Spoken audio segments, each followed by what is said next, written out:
then Stone was the middleman to get bookings for the AWA. And that's how I started doing the AWA. It was 83 or 84, 82, 83, whatever it was. We started doing TV, flying to Las Vegas every other weekend to do our TV shows at the Showboat. That's how I got into the AWA. What was the first group of guys that Stone took to Vegas for Vern? Myself, Mike Moran, Bull Payne, Trevor Adonis, Pete Sanchez, Billy Bold Eagle, the Indian Kid here, Jake the Milkman Milliman, Chris Curtis, Woody Wilson. Ugh, what a story that could be. Yeah, we had a great bunch. Vern and Greg loved us. That's why he flew us all the time. There were a couple guys from California like Billy Anderson and a couple other guys that were used out there. I forgot the Jesse Hernandez was always a referee for Vern out there, but Vern always flew us out there because he liked the way we worked with everybody. Who was the first match you had on TV for Vern?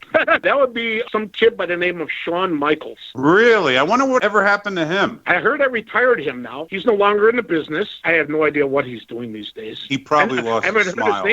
Haven't heard his name since.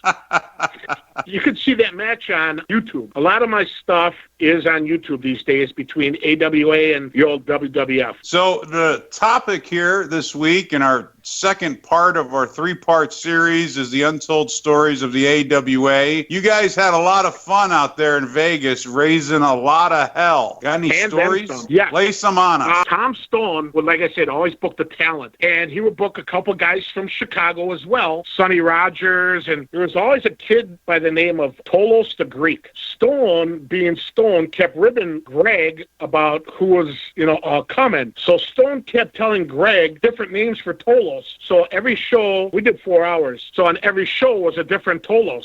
Stone cut a lot of heat for that one as well. All of a sudden, the first time Tolos went out as Tolos the Greek. And then the second taping, Tolos was supposed to come out, and he didn't come out because of a different name named Tolos. Third taping come around, and Tolos was supposed to be on there again, but Tolos didn't know because he was under the name of another Greek Tolos. So needless to say, I think he was supposed to work Nick Bockwinkel at the time, and then there was a time against Kurt Hennig, and there was no opponents for them at the time because Tolos didn't know Stone did that to him and ribbed him, and Greg didn't know any better. Tolos, like I said, was booked for 4 different segments for 4 different shows on AWA TV.